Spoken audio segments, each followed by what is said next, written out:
Hello friends, welcome to BSK sir classes YouTube channel. Friends, ఈరోజు SSC MTS 7th October first షిఫ్ట్లో అడిగినటువంటి question and ఆన్సర్స్కి సంబంధించిన complete discussion అయితే చూద్దాము. వీడియో చూస్తున్నటువంటి వారు వీడియోని లైక్ చేసి ఛానల్ని సపోర్ట్ చేయండి. ఈ వీడియోకి 1000 లైక్స్ అయితే ఎక్స్పెక్ట్ చేస్తున్నాను. సో ప్రతి ఒక్కరు కూడా లైక్ చేసి మీ ఫ్రెండ్స్కి షేర్ చేయండి. ఫస్ట్ టైం మన ఛానల్ని విజిట్ చేస్తే సబ్స్క్రైబ్ చేసుకొని బెల్ సింబల్ని యాక్టివేట్ చేసుకోండి. అలాగే ఈ రోజు జరిగినటువంటి ఫస్ట్ షిఫ్ట్కి సంబంధించినటువంటి ఈ పీడిఎఫ్ని 149 రూపీస్కి సంబంధించినటువంటి కోర్సులో యాడ్ చేయడం జరుగుతుంది. మీరు డిస్క్రిప్షన్లో ఉన్నటువంటి యాప్ని డౌన్లోడ్ చేసుకొని మీరు ఎస్ఎస్సి ఎగ్జామ్స్ అనేటువంటి సెక్షన్లోకి వెళ్ళినట్లయితే ఈ 149 రూపీస్కి సంబంధించిన కోర్సులు అయితే మీకు ఈ పర్టికులర్ పీడిఎఫ్ అవైలబుల్లో ఉంటుంది. అండ్ ప్రీవియస్ షిఫ్ట్స్లో జరిగినటువంటి పీడిఎఫ్స్ కూడా అవైలబుల్లో ఉంటాయి. మీరైతే డౌన్లోడ్ చేసుకోవచ్చు. ఫ్రెండ్స్, డీటెయిల్స్లోకి వెళ్లే ముందు మన బిఎస్కే జాబ్స్ యాప్లో దసరా ఫెస్టివల్ సందర్భంగా మీరు ఏ కోర్స్ తీసుకున్నా కూడా SSC, railway, APPSC, TGPSC, AP police, AP court, TS పోలీస్కి సంబంధించినటువంటి కోర్సెస్ అన్ని కూడా 80% ఆఫ్తో మీరు ఏ కోర్స్ తీసుకున్నా జస్ట్ 399 రూపీస్కే మీకు 2 days పాటు ఈ ఆఫర్ అయితే అందిస్తున్నామండి. సో ఫస్ట్ 100 స్టూడెంట్స్ ఎవరైతే ఈ కోర్సెస్ని తీసుకుంటారో వారికి ఈ 399 రూపీస్కే మీరు ఈ కోర్సెస్ అయితే పొందవచ్చు. ఈ ఆఫర్ మీకు 2 days పాటు అవైలబుల్లో ఉంటుంది. యాప్ లింక్ నేను మీకు ఈ వీడియో కింద డిస్క్రిప్షన్లో ప్రొవైడ్ చేశాను. మీరు వెంటనే యాప్ని డౌన్లోడ్ చేసుకొని ఆ పర్టికులర్ ఎగ్జామ్స్కి సంబంధించినటువంటి సెక్షన్స్లోనికి వెళ్ళి మీకు కావాల్సినటువంటి కోర్సెస్ని అయితే తీసుకోండి. యాప్ లింక్ డిస్క్రిప్షన్లో ఉంటుంది, చూడండి. ఫ్రెండ్స్, ఈరోజు SSC MTS 7th October first షిఫ్ట్లో అడిగినటువంటి క్వశ్చన్ అండ్ ఆన్సర్స్ని చూద్దాము. సో ఈ పీడిఎఫ్ నేను మీకు 149 రూపీస్కి సంబంధించి గతంలో 199 రూపీస్కి కోర్స్ ఇచ్చాము. ఇప్పుడు దసరా ఆఫర్ కింద 149 రూపీస్కే మీకు కోర్స్ అయితే ప్రొవైడ్ చేస్తున్నాము. అందులో మీకు చాలా పీడిఎఫ్స్ అయితే అవైలబుల్లో ఉన్నాయి. సో దీనితో పాటు మిగిలినటువంటి క్లాసెస్ కోర్సెస్ కూడా మీకు దసరా ఆఫర్ కింద మీకు 80% ఆఫ్తో మీరు ఏ కోర్స్ తీసుకున్నా కూడా 399 రూపీస్కే మీకు ప్రొవైడ్ చేస్తున్నాము. సో ఈ యొక్క ఆఫర్ మీకు 2 days మాత్రమే ఉంటుంది. ఫస్ట్ 100 స్టూడెంట్స్ ఎవరైతే తీసుకుంటారో వారికి మాత్రమే ఈ ఆఫర్ అవైలబుల్లో ఉంటుంది. So as early as possible మీరు ఆ 100 స్టూడెంట్స్లో ఉండాలి అనుకుంటే ఈ పీడిఎఫ్తో పాటు ఈ పీడిఎఫ్కి సంబంధించినటువంటి కోర్స్తో పాటు మిగిలినటువంటి 399 రూపీస్కి సంబంధించిన కోర్సెస్ కూడా తీసుకోండి. డిస్క్రిప్షన్లో యాప్ లింక్ ఉంటుంది, చూడండి.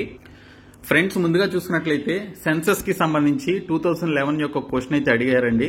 సో నిన్ననే నేను మీకు సెన్సస్ 2011 కి సంబంధించిన మోస్ట్ ఇంపార్టెంట్ బిట్స్ కి సంబంధించినటువంటి వీడియో చేశాను. అలాగే ఆ పీడిఎఫ్ కూడా నేను మీకు 149 రూపీస్కి సంబంధించినటువంటి కోర్సులో పెట్టడం జరిగింది. అది తీసుకుని చదివినటువంటి వారు ఖచ్చితంగా ఈ క్వశ్చన్కి ఆన్సర్ చేసే ఉంటారని నేను అనుకుంటున్నాను. సో ఇక్కడ చూసినట్లయితే who was the census commissioner of India 2011 అని చెప్పేసి అడిగారు. 2011 సెన్సస్ కమిషనర్ ఆఫ్ ఇండియా ఎవరు అని చెప్పేసి అడిగితే రైట్ ఆన్సర్ వచ్చేసి సి చంద్రమౌళి గారండి. Doctor C Chandramouli was the registrar general and census commissioner of India for the 2011 census.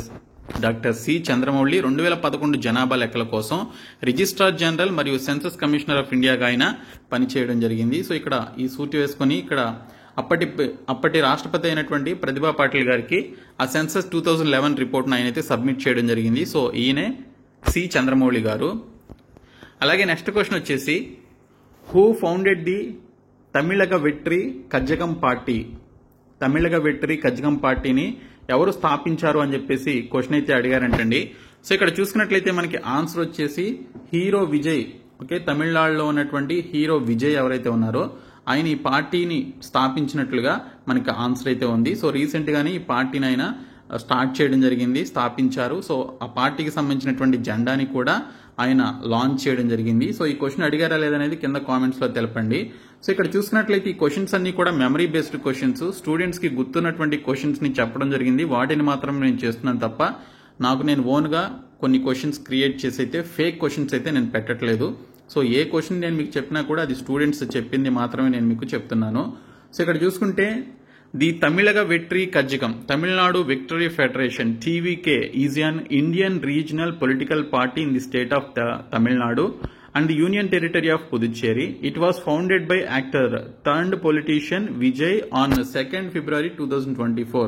2nd February 2024 na actor come turned politician ఎవరైతే ఉన్నారో విజయ్ ఆయన ఈ తమిళ వెట్రి కజగం TVK అనేటువంటి పార్టీని తమిళనాడు అలాగే పుదుచ్చేరి రాష్ట్రాల్లో స్టార్ట్ చేయడం జరిగింది. So Tamil Nadu victory federation TVK అనేది తమిళనాడు రాష్ట్రంలో మరియు పుదుచ్చేరి కేంద్రపాలిత ప్రాంతంలో ఉన్నటువంటి ఒక భారతీయ ప్రాంతీయ రాజకీయ పార్టీ. ఇది 2nd ఫిబ్రవరి 2024 నటుడిగా మారినటువంటి రాజకీయవేత్త విజయ్ చేత స్థాపించబడింది. Next question, who is the author of the book my country my life?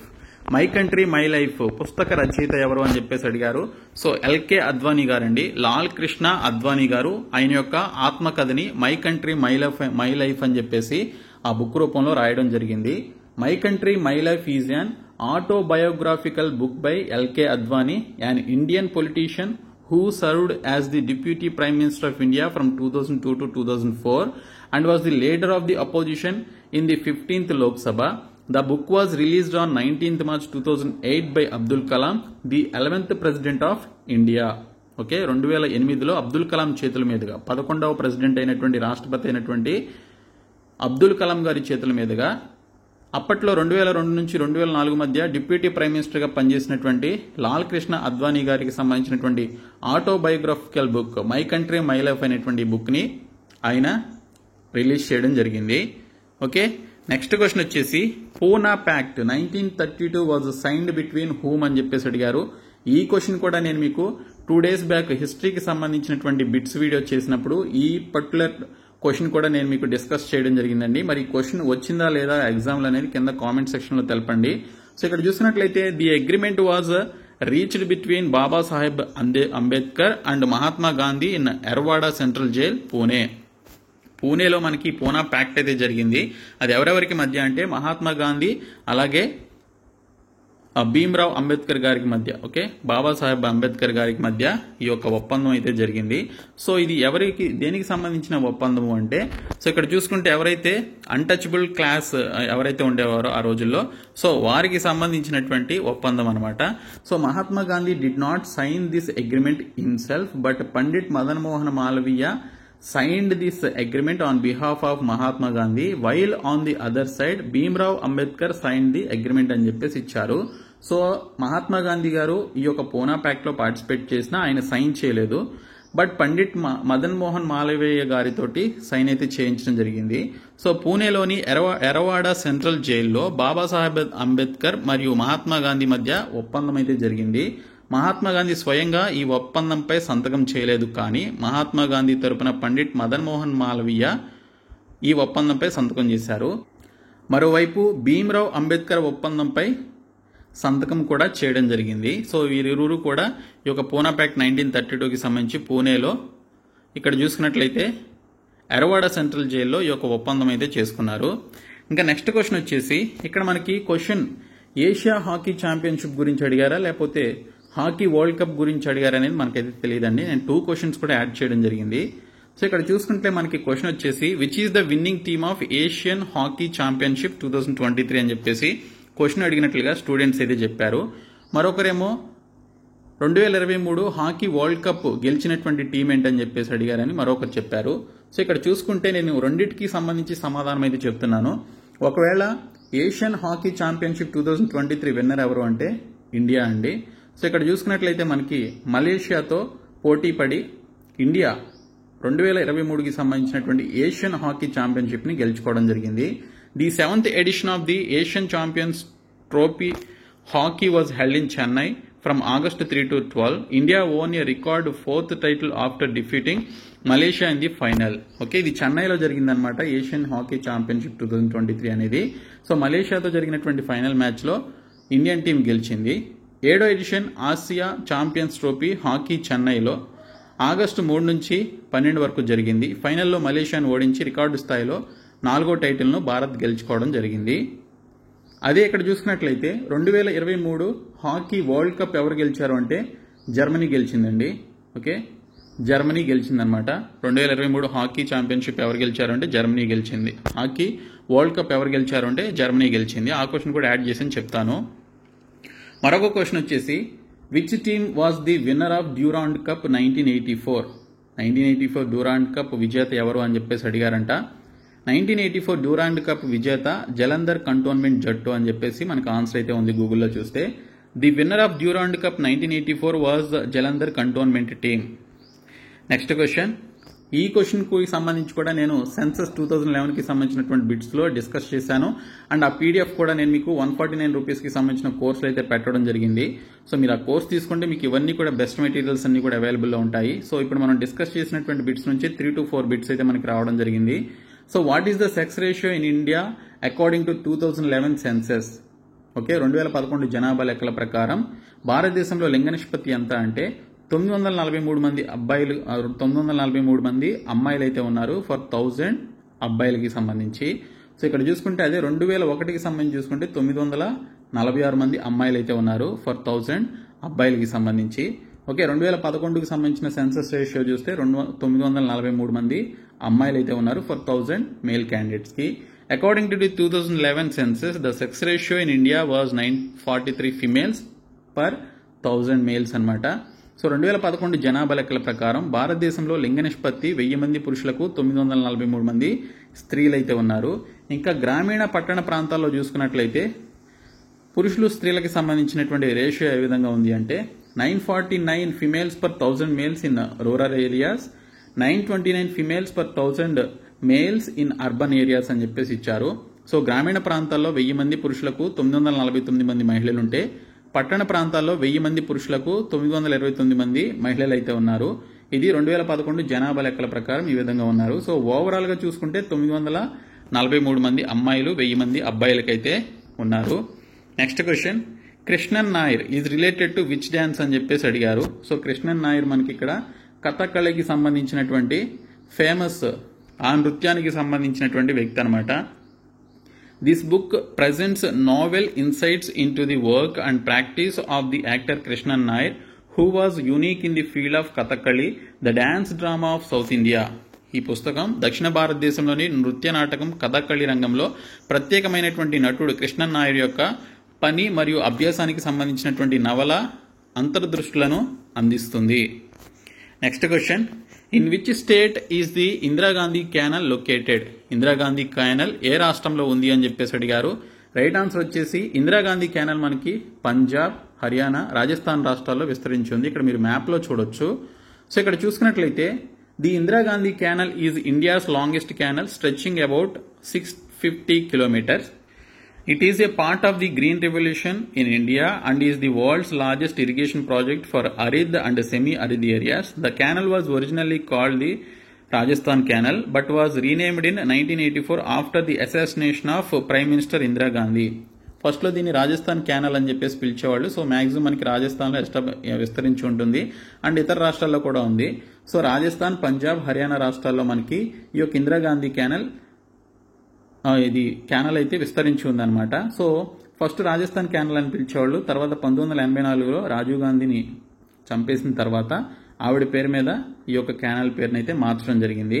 So Indira Gandhi canal భారతదేశంలోని అతి పొడవైనటువంటి కాలువ. ఇది దాదాపు 650 కిలోమీటర్లు విస్తరించి ఉంది. ఇది భారతదేశంలో హరిత విప్లవంలో భాగంగా శుష్క మరియు పాక్షిక శుష్క ప్రాంతాలకు ప్రపంచంలోని అతి పెద్ద నీటిపారుదల ప్రాజెక్ట్ ఇది. ఈ కాలువను మొదట రాజస్థాన్ క్యానల్ అని పిలిచేవారు. కానీ 1984లో ప్రధానమంత్రి ఇందిరాగాంధీ హత్య తర్వాత దాని పేరు మార్చబడింది. నెక్స్ట్ క్వశ్చన్ వచ్చేసి, in which state is the Sarhul festival celebrated? Sarhul పండుగను ఏ రాష్ట్రంలో జరుపుకుంటారు అని చెప్పేసి అడిగారు. జార్ఖండ్ రాష్ట్రంలో జరుపుకుంటారండి. ఈ క్వశ్చన్ కూడా మనం గతంలో ఫెస్టివల్స్ కి సంబంధించినటువంటి వీడియోలో డిస్కస్ చేయడం జరిగింది. అండ్ ఫెస్టివల్స్ కి సంబంధించినటువంటి పీడిఎఫ్ కూడా నేను మీకు 149 రూపీస్కి సంబంధించినటువంటి కోర్సులో ప్రొవైడ్ చేశాను. ఆ కోర్స్ తీసుకున్న వాళ్ళు నిజంగా చాలా లక్కీ అండి. చాలా క్వశ్చన్స్ వచ్చాయి ఈరోజు ఫస్ట్ షిఫ్ట్లోనే. సో ఇక్కడ చూసుకుంటే మనకి the Sarhul festival is celebrated in Indian state of Jharkhand. It's a spring festival that marks the beginning of the new year for many tribes communities in the state అని చెప్పేసి ఇక్కడ ఎక్స్ప్లెనేషన్ అయితే ఉంది. సో ఈ విధంగా పండుగ అయితే జరుపుకుంటారు. సహ్రూల్ పండుగ భారతదేశంలోని జార్ఖండ్ రాష్ట్రంలో జరుపుకుంటారు. ఇది రాష్ట్రంలోని అనేక గిరిజన సంఘాలకు కొత్త సంవత్సర ప్రారంభాన్ని సూచించేటువంటి వసంతోత్సవం అనమాట. సో దీన్ని సహ్రూల్ ఫెస్టివల్ అని చెప్పేసి అంటారు. జార్ఖండ్లో జరుపుకుంటారు. Next question, how many days before Holi is Holika dance celebrated? Okay, హోలీకి ఎన్ని రోజుల ముందు హోలికా దివస్ను జరుపుకుంటారు అని చెప్పేసి అడిగారు. సో ఇక్కడ చూసుకుంటే ఒక రోజు ముందు జరుపుకుంటారనమాట. So Holika Dahan is a significant day in India that symbolizes the victory of good over evil. It is celebrated on the full moon day in the Hindu month of Falguna, which usually falls in February or March. The exact timing of the ritual depends on the lunar calendar and regional customs అని చెప్పేసి. So దీనికి సంబంధించినటువంటి explanation ఉంది. హోలికా దహన్ భారతదేశంలో ఒక ముఖ్యమైనటువంటి రోజు. ఇది చెడుపై మంచి సాధించినటువంటి విజయాన్ని సూచిస్తుంది. ఇది సాధారణంగా ఫిబ్రవరి లేదా మార్చిలో వచ్చేటువంటి హిందూ మాసం ఫాల్గుణలో పౌర్ణమి రోజున జరుపుకుంటారు. ఆచారం యొక్క ఖచ్చితమైనటువంటి సమయం చంద్ర క్యాలెండర్ మరియు ప్రాంతీయ ఆచారాలపై ఇది ఆధారపడి ఉంటుంది. మరొక క్వశ్చన్ వచ్చేసి ఆంధ్రప్రదేశ్కి సంబంధించి వచ్చిందండి. Syed Abdul Nazeer is the governor of which state అని చెప్పేసి అడిగారు. డైరెక్ట్గా ఆంధ్రప్రదేశ్ గవర్నర్ అని చెప్పేసి అడగకుండా ఆంధ్రప్రదేశ్ గవర్నర్ పేరు మెన్షన్ చేసి, సో ఇక్కడ మనకి ఆ రాష్ట్రానికి ఏ రాష్ట్రానికి సంబంధించిన గవర్నర్ అని చెప్పేసి అడిగారు. సో ఆంధ్రప్రదేశ్ రాష్ట్రానికి సంబంధించినటువంటి గవర్నర్ అనమాట. ఈయన గతంలో జడ్జిగా కూడా పనిచేయడం జరిగింది. సో ఇక్కడ చూసినట్లయితే Syed Abdul Nazeer born 5th January 1958 is the 22nd governor of Andhra Pradesh. He is a former judge of the Supreme Court of India and a former judge of the Karnataka High Court. He was appointed the governor of Andhra Pradesh on 12 February 2023. Okay, 2023 12th February Andhra Pradesh గవర్నర్గా ఆయన appoint కావడం జరిగింది. So ఇక్కడ చూసుకుంటే సయ్యద్ అబ్దుల్ నజీర్ జననం వచ్చేసి 5th January 1958 ఆయన పుట్టారు. ఆంధ్రప్రదేశ్ గవర్నర్కి సంబంధించి 22వ గవర్నర్గా ఆయన అపాయింట్ కావడం జరిగింది. ఆయన భారత సుప్రీంకోర్టు మాజీ న్యాయమూర్తి మరియు కర్ణాటక హైకోర్టు మాజీ న్యాయమూర్తిగా పనిచేశారు. ఆయన 12th February 2023 ఆంధ్రప్రదేశ్ గవర్నర్గా నియమితులు కావడం జరిగింది. నెక్స్ట్ క్వశ్చన్ వచ్చేసి అరవింద్ తట్టే బిలాంగ్స్ టు విచ్ ఘరానా అని చెప్పేసి అడిగారు. సో ఘరానాస్ గురించి చదవండి అని చెప్పేసి నేను October 2nd వీడియో చేశానండి. మీరు నెక్స్ట్ రాబోయేటువంటి షిఫ్ట్స్ వారు ఏ టాపిక్స్ చదివితే మీకు క్వశ్చన్స్ వస్తాయని చెప్పేసి అన్నాను. అందులో 2011 సెన్సస్ గురించి చెప్పాను, ఘరానాస్ గురించి చెప్పాను, డ్యాన్స్ ఫామ్స్ గురించి చెప్పాను, అలాగే ఫెస్టివల్స్ ఆఫ్ ఎవ్రీ స్టేట్ గురించి చెప్పాను. సో వాటి నుంచే క్వశ్చన్స్ వచ్చాయి, మీరు ఇప్పుడు గమనించవచ్చు. సో ఇక్కడ చూసినట్లయితే అరవింద్ తట్టే మనకి ఇక్కడ మేవాటి అనేటువంటి ఘరానాకి సంబంధించినటువంటి వ్యక్తి అనమాట. అరవింద్ తట్టే ఏ ఘరానాకు చెందినటువంటి వాడు అంటే మేవాటి అనేటువంటి ఘరానాకు చెందినటువంటి వారు. Arvind Thatte is an Indian harmonium player. He is one of the leading harmonium players of India. He is a reputed accompanist and soloist అని చెప్పేసి ఇక్కడ ఎక్స్ప్లెనేషన్ అయితే ఉంది. అరవింద్ తట్టే ఒక భారతీయ హార్మోనియం వాద్యకారుడు. అతను భారతదేశంలోని ప్రముఖ హార్మోనియం వాద్యకారుల్లో ఒకడు. ప్రసిద్ధి తోడు వాద్యకారుడు మరియు సోలో వాద్యకారుడు అని చెప్పేసి కూడా పిలుస్తారు ఈయన్ని. Next question, who was the famous traveller from Venice who visited Kayal twice in 1288 and 1293 అని చెప్పేసి అడిగారు. 1288 మరియు 1293లో 2 సార్లు ఖయల్ని సందర్శించినటువంటి వెనిస్ నుండి వచ్చినటువంటి ప్రసిద్ధ యాత్రికుడు ఎవరు అని చెప్పేసి అడిగితే మార్కోపోలో అండి. సో మార్కోపోలో వెనిస్ నుండి ప్రసిద్ధ యాత్రికుడు అనమాట. అతడు ఖయల్ను 2 సార్లు సందర్శించాడు. మొదట 1288 Cలో, అలాగే తర్వాత 1293లో అతను పాండ్యన్ రాజ్యంపై విస్తృతంగా రాయడం జరిగింది. Marco Polo was the famous traveler from Venice who visited Kayal twice, first in 1988 CE and then in 1288 CE and then in 1293. He wrote extensively on the Pandyan kingdom అని చెప్పేసి ఇక్కడ ఎక్స్ప్లెనేషన్ అయితే ఉంది. తర్వాత ఇక్కడ చూసుకున్నట్లయితే which are the following is not a fundamental duty అని చెప్పేసి అడిగారు. సో మనకి ఇచ్చినటువంటి ఆప్షన్స్ని బట్టి మనం ఏది ఫండమెంటల్ డ్యూటీ కాదనేది మనం ఆన్సర్ చేయగలుగుతాం. కాబట్టి ఫండమెంటల్ డ్యూటీస్ 11 ఫండమెంటల్ డ్యూటీస్ ఏవైతే ఉన్నాయో అవి మొత్తం చదవండి మీరు. మనకి నెక్స్ట్ షిఫ్ట్స్లో రావడానికి కూడా అవకాశం ఉంది. సో ఈ ఫండమెంటల్ డ్యూటీస్ ఉండేటువంటి ఆర్టికల్ వచ్చేసి ఆర్టికల్ 51A అండి. ఓకే, కింది వాటిలో ఏది ప్రాథమిక విధి కాదు? సమాధానం ఏంటనేది మనం ఆప్షన్స్ని బట్టే చెప్పగలం. కాబట్టి ఇక్కడ చూసుకున్నట్లయితే భారతదేశంలో 11 ప్రాథమిక విధులు అయితే ఉన్నాయి.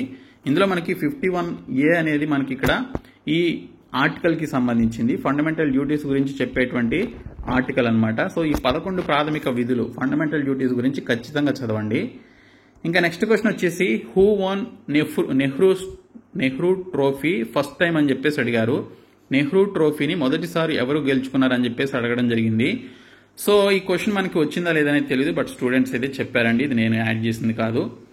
సో ఇక్కడ చూసినట్లయితే నడుభాగం చుండాన్ won the first Nehru Trophy boat race in 1952. 1952లో మొదటి నెహ్రూ ట్రోఫీని బోట్ రేస్లో నడుభాగం చుండాన్ అనేటువంటి అతను గెలవడం జరిగింది. అలాగే మరో క్వశ్చన్ వచ్చేసి క్యాష్ రిజర్వ్ రేషియో మీనింగ్కి సంబంధించి క్వశ్చన్ అయితే అడిగారు. నగదు నిల్వల నిష్పత్తి అర్థం ఏమిటి అని చెప్పేసి అడగడం జరిగింది. సెంట్రల్ బ్యాంక్ వద్ద నగదు లేదా నిల్వల్లో తప్పనిసరిగా ఉండాల్సినటువంటి బ్యాంకు డిపాజిట్ల శాతం అన్నమాట. The percentage of banks deposit that must be kept in cash or reserves with the central bank. Okay, next question వచ్చేసి కేరళ క్లాసికల్ డ్యాన్స్ పర్సన్స్ గురించి అడిగారంటండి. కేరళ క్లాసికల్ డ్యాన్స్ పర్సన్స్ గురించి అడిగారంటే ఒకసారి చూడండి.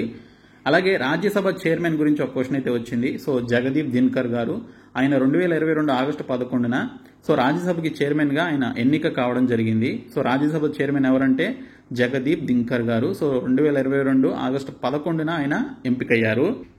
నెక్స్ట్ క్వశ్చన్ వచ్చేసి చెప్పే కదా హాకీకి సంబంధించి 2 క్వశ్చన్స్ వచ్చినట్లుగా చెప్పారని. సో ఇందులో చూసుకున్నట్లయితే who one 2023 hockey world cup అని చెప్పేసి అడిగారు. సో జర్మనీ అనమాట. 2023 హాకీ వరల్డ్ కప్ ఎవరు గెలుచుకున్నారు అంటే జర్మనీ అనమాట. అదే హాకీ ఛాంపియన్షిప్ ఏషియాకి సంబంధించి అయితే ఇండియా గెలుచుకుంది మలేషియా మీద గెలిచి. ఆ ఏషియా ఛాంపియన్షిప్ వచ్చేసి మనకి 2023కి సంబంధించి చెన్నైలో జరిగింది. ఓకే, సో నెక్స్ట్ క్వశ్చన్ ఇక్కడ చూసుకుంటే దీనికి సంబంధించి who is the sister of Harshavardhana married to? హర్షవర్ధనుని సోదరి ఎవరిని వివాహం చేసుకుంది? హర్ష సోదరి రాజశ్రీని, మౌఖారి చక్రవర్తి గృహవర్మను వివాహం చేసుకున్నారు. Okay, Harsha's sister Rajashri had been married to the Maukhari monarch. Grahavarman అనేటువంటి అతన్ని రాజశ్రీ అనేటువంటి ఆవిడ హర్షాస్ సిస్టర్ అంటే హర్షవర్ధనుడి చెల్లి ఎవరైతే ఉన్నారో రాజశ్రీ, ఆవిడ ఎవరిని పెళ్లి చేసుకున్నారు అంటే గృహవర్మన్ అనేటువంటి వ్యక్తిని చేసుకున్నారనమాట. ఆయన మౌఖారి అనేటువంటి పర్టికులర్ చక్రవర్తి అనమాట ఆయన. ఓకే, సో ఇంగ్లీష్కి సంబంధించి చూసుకుంటే ఓన్లీ 2 క్వశ్చన్స్ గురించే చెప్పారండి. చాలా మంది ఇంగ్లీష్ గురించి చెప్పట్లేదు, లేదంటే నాకు యాడ్ చేయడానికి నాకు ఎటువంటి ప్రాబ్లం అయితే లేదు. So idiom of run errands అంటే ఏంటని ఈడియం గురించి అడిగారు. సో ఇక్కడ చూసినట్లయితే the idiom run errands means to complete a series of short often mundane tasks or chores. Okay, complete a series of short often mundane tasks or chores ఏమంటారు అంటే run ఎర్రాండ్స్ అని చెప్పేసి పిలుస్తారు. తర్వాత కాన్షియస్ ఆపోజిట్ వర్డ్ ఏంటని చెప్పేసి అడిగారు, అంటే యాంటానిమ్ అడిగారు అనమాట. సో యాంటానిమ్ వర్డ్ గురించి కాన్షియస్ గురించి అడిగారు. కాన్షియస్ అంటే స్పృహలో ఉండడం, అన్కాన్షియస్ అంటే స్పృహలో లేకపోవడం, అన్అవేర్ అంటే ఏమీ తెలియకపోవడం. ఇక్కడ మనకి ఆపోజిట్ వర్డ్స్ గా చెప్పుకోవచ్చు. ఓకే, సో ఈ విధంగా మనకి క్వశ్చన్స్ అయితే వచ్చాయన్నారు. ఓకే, సో ఇది ఫస్ట్ షిఫ్ట్ కి సంబంధించినటువంటి క్వశ్చన్స్. ఈ పీడిఎఫ్ నేను మీకు 149 రూపీస్ కి సంబంధించిన కోర్సులో ప్రొవైడ్ చేస్తాను, తీసుకోండి. దీంతో పాటు మీరు 2 days మీకు ఆఫర్ అయితే ఇస్తున్నాం, దసరా ఆఫర్. 399 రూపీస్ కి సంబంధించి మీరు ఏ కోర్స్ తీసుకున్నా కూడా 399 రూపీస్ కి పొందవచ్చు. సో ఈ వీడియో డిస్క్రిప్షన్ లో మీకు యాప్ లింక్ అయితే ఉంటుంది. మీరు యాప్ ని డౌన్లోడ్ చేసుకుని ఇమీడియట్ గా కోర్సెస్ అయితే తీసుకోండి. సో వీడియో మీ ఫ్రెండ్స్ కి షేర్ చేయండి, మన ఛానల్ సబ్స్క్రైబ్ చేయండి. Thank you so much guys.